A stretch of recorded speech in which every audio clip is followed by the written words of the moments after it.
Shalom, Minister, Your Excellency, ambassadors, but most important of all, the precious Ruth Katz, Holocaust survivor, great resident of Ottawa, here today with her wonderful daughter Flora Love, a friend of mine of over a quarter century. Thank you for your courage and your persistence in carrying on this story. The 80th anniversary of the liberation of the prisoners in Auschwitz-Birkenau has a special and important meaning to me. About 15 years ago, I was tasked with representing the government of Canada at the March of the Living, which is an inspiring gathering of survivors and Jewish youth who walk from Auschwitz, the first concentration camp, to nearby Birkenau, which was by far the most prolific. We walked arms locked. I was privileged to be with a survivor who was over 80 years old. And when we arrived at the gates of Birkenau, he stopped suddenly and he said, "That's where he stood." And he pointed into the air. He said, "When I was a little boy, I walked in here and there was Dr. Mengele." And Dr. Mengele, with the wave of a hand, would decide what would happen to each prisoner after a glance. Would they go immediately to the gas chamber, or would they be enslaved to days or weeks more intensive labor? And for reasons he did not know, he was given a pass. That was the vivid nature of it.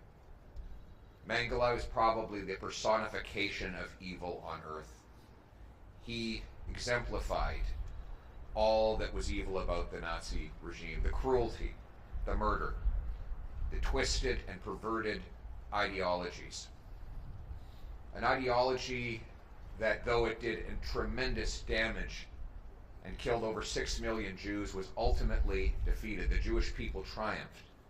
As I noticed symbolically, when I looked around to see the beautiful stars of David flying on Israeli flags all through that march. In the background was the echo of a cantor singing the psalmody, Psalm 23. "Yea, though I walk through the valley of the shadow of death, I shall fear no evil." We were literally in the valley of the shadow of death, with the barracks on each side and the lower ground in the middle. And we looked around as Jewish children placed stones on top of stones that they used as makeshift memorials, as if to say, "We haven't forgotten you. We still remember you.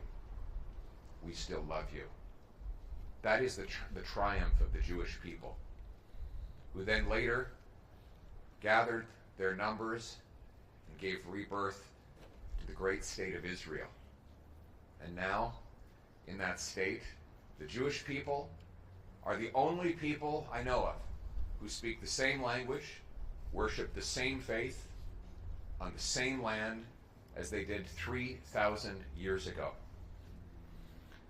And that doesn't mean it's without difficulty.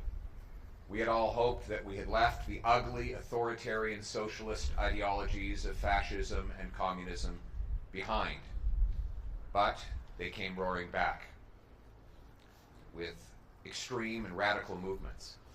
New threats emanating from Iran metastasized and exploded back into the forefront on October 7th.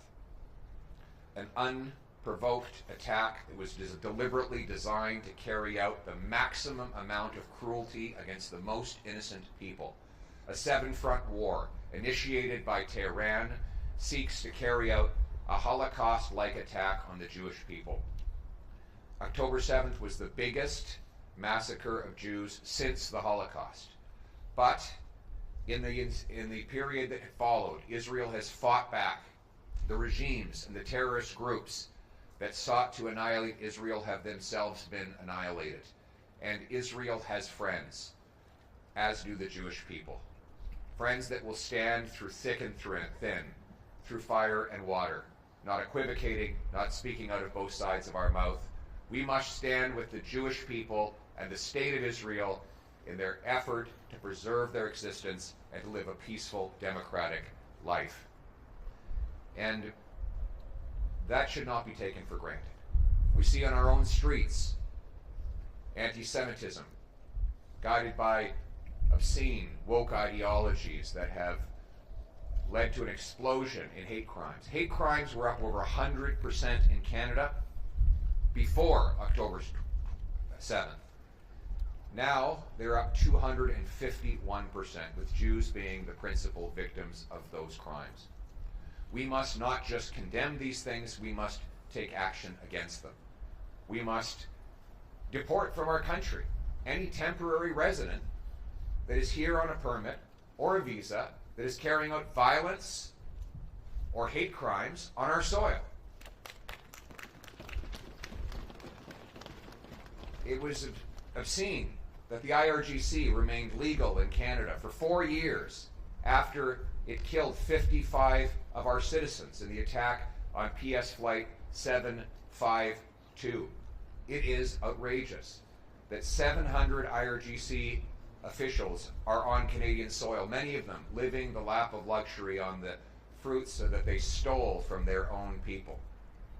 And we must condemn when our own government gives grants for anti-racism to people like Leif Maruth, or appoints Birju Datani to head up the Canadian Human Rights Commission.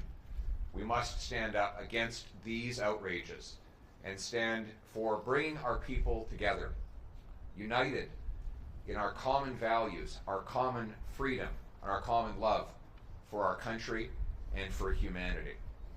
Because in the end, we know the Jewish people will prevail. We know the state of Israel will live on.